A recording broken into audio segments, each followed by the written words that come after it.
آپ میرے ساتھ آئیے، میں آپ کو ہاشم سے ملواتا ہوں۔ دلاور خان نے انسپکٹر حسام کی ساری بات تحمل سے سنی، پھر ٹھہرے ہوئے لہجے میں کہا، بہتر ہوگا کہ آپ مسٹر ہاشم کو یہیں بلوا لیں۔ انسپکٹر کی طرف سے تذبذب کا مظاہرہ ہوا۔ دلاور خان جیسے ہی بڑے بزنس مین کے گھر کا رخ اس نے آسانی سے نہیں کیا تھا۔ اشرف علی کی فراہم کردہ فوٹیج کے علاوہ اس کے ہاتھ چند ایسے شواہد بھی آئے تھے جن سے یہ ثابت ہوتا تھا کہ ماہم کی موت کے ممکنہ اوقات میں ہاشم اس وقت گھر میں موجود تھا۔ مجھے افسوس ہے کہ ہاشم یہاں نہیں آ سکتا، آپ میرے ساتھ اس کے کمرے میں چلے تو وجہ آپ کو خود ہی سمجھ میں آ جائے گی۔ دلاور خان کے لہجے میں کوئی ایسی بات تھی کہ انسپکٹر حسام اپنے مطالبے پر اصرار نہ کر سکا اور اس کے ساتھ چل پڑا۔ وسیع اور اس گھر کے کمرے کے دروازے تک پہنچتے ہوئے اس کے نظروں نے نہ چاہتے ہوئے بھی گھر کی سجاوٹ کے لیے استعمال کی گئی قیمتی اشیاء کو سراہا اور دماغ نے تاکید کی کہ اچھا ہوا کہ وہ اپنی ٹیم کو اس گھر کے دروازے کے باہر ہی چھوڑ کر آیا ہے اور براہ راست ہاشم کی گرفتاری کا مطالبہ کرنے کی بجائے بہت مصلحت بھرے لہجے میں ساری تفصیلات سے آگاہ کیا تھا۔ وہ جانتا تھا کہ دلاور خان جیسے بندے سے غیر محتاط انداز میں بات کرنے کا نتیجہ اس کی پیٹی اترنے کی صورت میں بھی نکل سکتا تھا۔ وہ اپنی ذات کی حد تک ایماندار اور محنتی تھا، لیکن اتنا بھی اصول پسند نہیں تھا کہ ایک کیس کو حل کرنے کے لیے خود اپنا اور اپنے بچوں کا مستقبل تباہ کر دیتا۔ اندر تشریف لائیے۔ دروازے پر ہلکی سی دستک دینے کے بعد دلاور نے ناپ گھما کر دروازہ کھولا اور اس سے مخاطب ہوا۔ کمرے میں داخل ہوتے ہی انسپکٹر کی نظروں نے سب سے پہلے مخصوص یونیفارم میں ملبوس ایک میل نرس کو دیکھا جو کہ سرنج میں دوا بھرتے ہوئے دستک کی آواز پر متوجہ ہو کر دروازے کی طرف دیکھ رہا تھا۔ اس میل نرس کے عقب میں عام بیڈ کی بجائے اسپتالوں میں استعمال ہونے والے مخصوص بیڈ پر کوئی شخص سینے تک پٹیاں اوڑھے لیٹا ہوا تھا اور اس کے ایک ہاتھ میں ڈرپ لگی ہوئی تھی۔ تم ہاشم کو انجیکشن لگا کر تھوڑی دیر کے لیے باہر چلے جاؤ، انسپکٹر صاحب کو اس سے کچھ ضروری باتیں کرنی ہیں۔ دلاور نے میل نرس سے تحکمانہ لہجے میں کہا تو وہ تیزی سے ان کے حکم کی تکمیل کرتے ہوئے باہر نکل گیا۔ اس کے باہر نکلنے تک بستر پر لیٹا ہوا ہاشم مضطرب نظروں سے انسپکٹر کی طرف دیکھتا رہا۔ ہیلو مسٹر ہاشم، کیا میں پوچھ سکتا ہوں کہ آپ کے ساتھ کیا حادثہ پیش آیا ہے؟ نرس کے باہر جانے کے بعد انسپکٹر نے اس سے دوستانہ لہجے میں مخاطب کیا۔ تیز رفتاری سے بائک چلانے کی وجہ سے یہ حادثے کا شکار ہوں۔ حادثے میں اس کی دائیں ٹانگ اور ایک پسلی فریکچر ہو گئی ہے۔ اس کے علاوہ بھی کئی چھوٹی موٹی چوٹیں ہیں، لیکن صاحبزادے کو اسپتال کے کمرے میں گھٹن محسوس ہوتی ہے، اس لیے آج صبح ہی انہیں زبردستی گھر میں شفٹ کروایا گیا ہے۔ جواب دلاور خان نے دیا۔ مجھے اس حادثے پر بہت افسوس ہوا، لیکن قانونی کارروائی بھی ضروری ہے، اس لیے پیشگی معذرت کے ساتھ ساتھ میں آپ سے کچھ اہم سوالات کرنا چاہتا ہوں۔ اگر سامنے لیٹے لڑکے کا باپ اتنا دولت مند نہیں ہوتا تو انسپکٹر اس سے ایسے لب و لہجے میں بات نہ کر رہا ہوتا۔ کیسی قانونی کارروائی انسپکٹر صاحب؟ ہاشم نے حیرت کا اظہار کرنے کی کوشش کی، لیکن اس کے لہجے میں مصنوعی پن تھا۔ گل بہار کالونی کی رہائشی مسمہ ماہم زاہد کے قتل کی تفتیش میں ہمیں آپ کے تعاون کی ضرورت ہے، کیونکہ شواہد سے ظاہر ہوتا ہے کہ قتل کے ممکنہ اوقات میں آپ اس گھر میں موجود تھے۔ کیسے شواہد؟ ہاشم کا رنگ فاق ہوا تو اس نے تھوک نگلتے ہوئے بمشکل پوچھا۔ ہمیں محلے کے 2 گھروں کے باہر لگے کیمروں کی فوٹیج وصول ہوئی، جس میں سے ایک میں آپ کو گلی کے باہر بائک کھڑی کر کے وہاں جاتے دیکھا گیا اور دوسری میں ماہم کے گھر میں داخل ہوتے دیکھا گیا اور دوسرا ثبوت آپ کے موبائل کی لوکیشن کا ہے۔ ان اوقات میں آپ کا موبائل قریبی ٹار سے کانٹیکٹ رہا ہے۔ انسپکٹر اس کے تاثرات کو بغور دیکھ رہا تھا۔ ہمیں دوسری شکایت ماہم کے بھائی مونا جاوید کی طرف سے موصول ہوئی ہے۔ ان کا کہنا ہے کہ آپ مسلسل کئی روز سے انہیں تنگ کر رہے ہیں اور اس روز بھی آپ نے انہیں گھر آنے کی دھمکی دی تھی، جس سے گھبرا کر وہ گھر سے باہر نکل کر چلی گئی تھی۔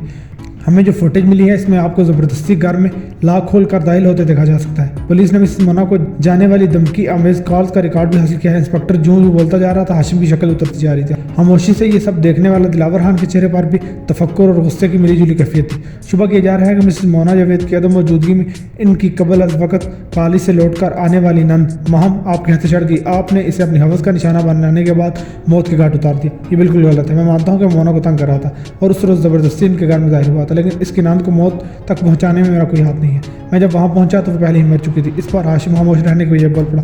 ماہم کے ایک پڑوسی نے گواہی دی ہے کہ 12 بجے کے لگ بھگ وہ برف مانگنے وہاں گیا تھا اور اس وقت ماہم زندہ تھی۔ اس وقت کے بعد تو اس گھر میں داخل ہونے والے واحد فرد بس تم ہی تھی۔ اس بار بے سادگی میں انسپکٹر کی زبان سے تم نکل گیا۔ میں نہیں جانتا کہ وہ سب کیوں اور کس نے کیا ہے، لیکن یقین کریں انسپکٹر صاحب، وہ میں نہیں ہوں۔ ہاشم کے انداز میں محسوس کی جانے والی بے بسی تھی اور وہ انسپکٹر سے زیادہ اپنے باپ کے چہرے کو دیکھ رہا تھا جہاں لمحہ بہ لمحہ تیش بڑھتا جا رہا تھا۔ تم نے اس گھر میں کم از کم 15 منٹ گزارے۔ ایک لاش کو دیکھ لینے کے بعد تم اتنی دیر وہاں کیوں رکے رہے؟ انسپکٹر کے لہجے میں ہلکی سی تلخی دار آئی۔ میں نے گھر میں داخل ہوتے لاش نہیں دیکھی۔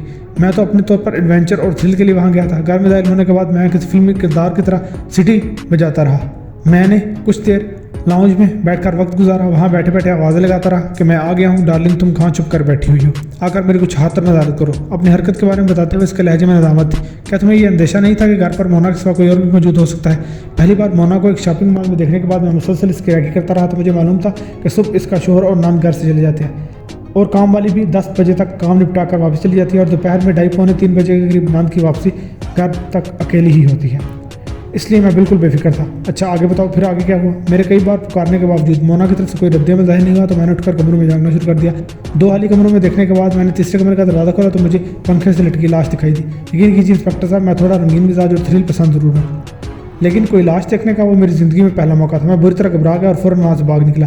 یہ گھبراہٹ اور جلد بازی کا ہی نتیجہ تھا کہ میرا ایکسیڈنٹ ہو گیا اور اب میں اس حال میں آپ کے سامنے ہوں۔ واقعاتی شواہد آپ کے خلاف ہے ہاشم صاحب، اور آپ کے بچنے کی واحد صورت یہ ہے کہ آپ کا DNA ٹیسٹ نیگیٹو آ جائے۔ میں تیار ہوں اس کے لیے۔ ہاشم جلدی سے بول۔ ٹھیک ہے پھر دیکھتے ہیں۔ انسپکٹر حسام نے اپنے رخ دلاور خان کی طرف کر لیا۔ مجھے امید ہے خان صاحب کہ آپ آگے بھی اسی طرح قانون سے تعاون کریں گے۔ مسٹر ہاشم کی حالت کے پیش نظر مضبوط جواز کے باوجود میں ان کو اریسٹ نہیں کر رہا، لیکن آپ کو اس بات کو یقینی بنانا ہوگا کہ یہ ادھر ادھر نہ ہو۔ فارمیلٹی کے لیے پولیس کے 2 سپاہی گھر کے باہر موجود ہوں گے۔ بے فکر ہو، انسپکٹر ہاشم خود کو بے گناہ ثابت کرنے کے لیے یہاں موجود رہے گا۔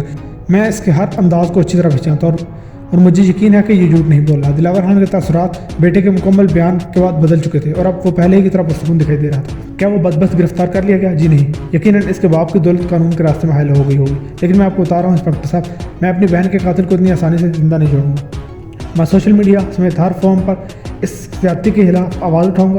جاوید نے غم و غصے کی ملی جلی کیفیت میں دھمکی دی۔ اس کا مسئلہ ہوا لباس، سرخ آنکھیں اور بڑھی ہوئی شیپ، سب مل کر گواہی دے رہے تھے کہ وہ ان دنوں بے حد بے سکون اور غمزدہ رہا ہے۔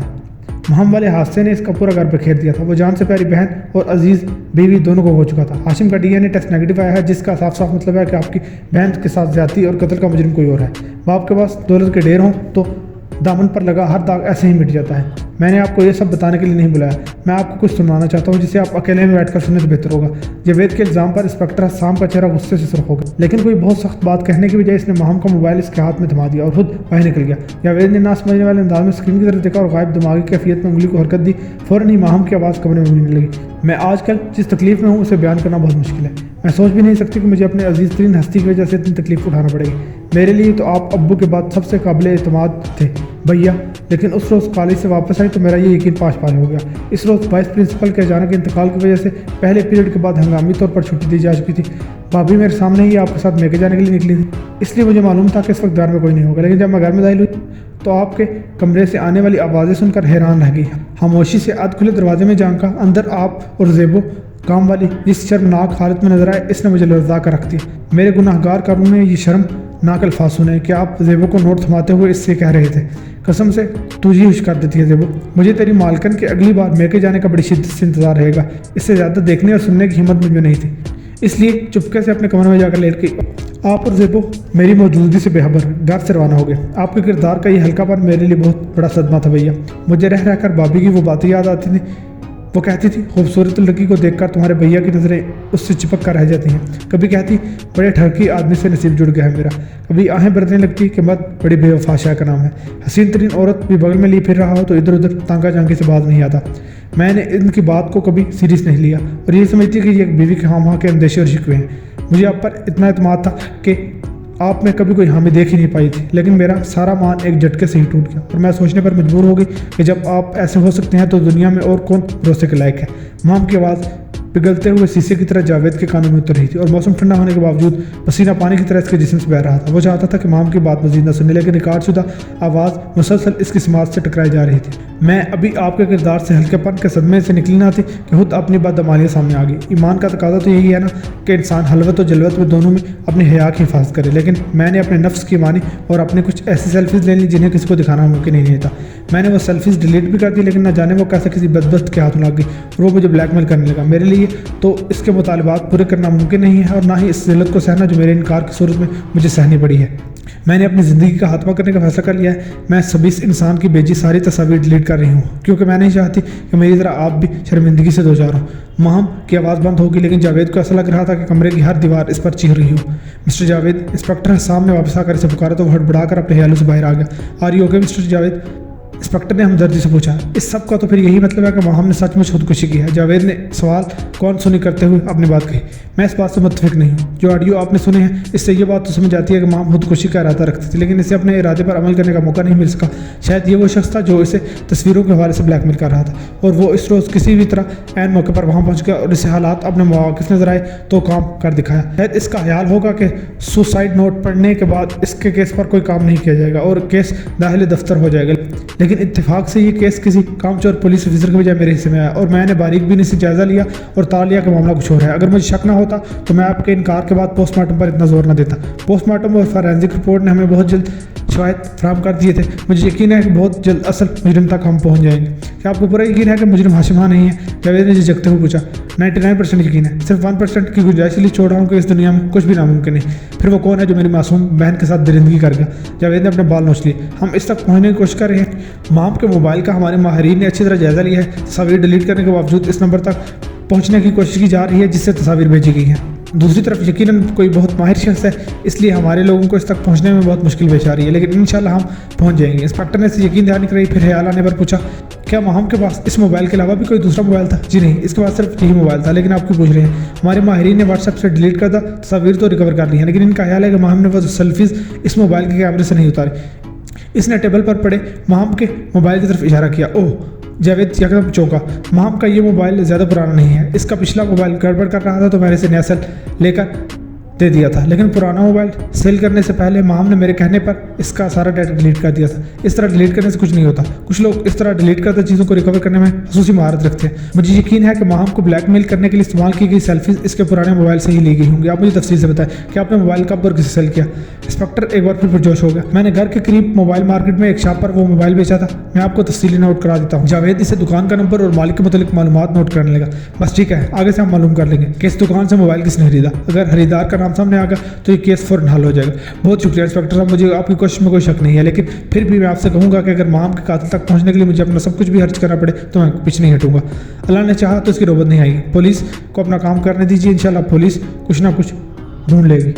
بہت شکریہ انسپکٹر صاحب۔ جاوید نے ایک بار پھر اس کا شکریہ ادا کیا اور الوداعی مصافحہ کرنے کے بعد وہاں سے رخصت ہو گیا۔ انسپکٹر نے دیکھا کہ اس کی چال شکست خوردہ تھی، شاید اندر ہی اندر کہیں وہ ماہم کی اس بات کو تسلیم کر چکا تھا کہ اعمال لوٹ کر انسان کے پاس آتے ہیں۔ اس کی بدعمالیوں نے بھی اس کی سب سے عزیز ترین ہستی کو نشانہ بنا کر اسے توڑ ڈالا تھا، وہ جو حرام حلال کی پرواہ کیے بغیر نظر بازی سے لے کر عیاشی تک سب کچھ کر گزرتا تھا۔ ساری زندگی اس دکھ سے نہیں نکل سکتا تھا کہ مرنے سے پہلے اس کی لاڈلی بہن کسی کی زیادتی کا نشانہ بنی۔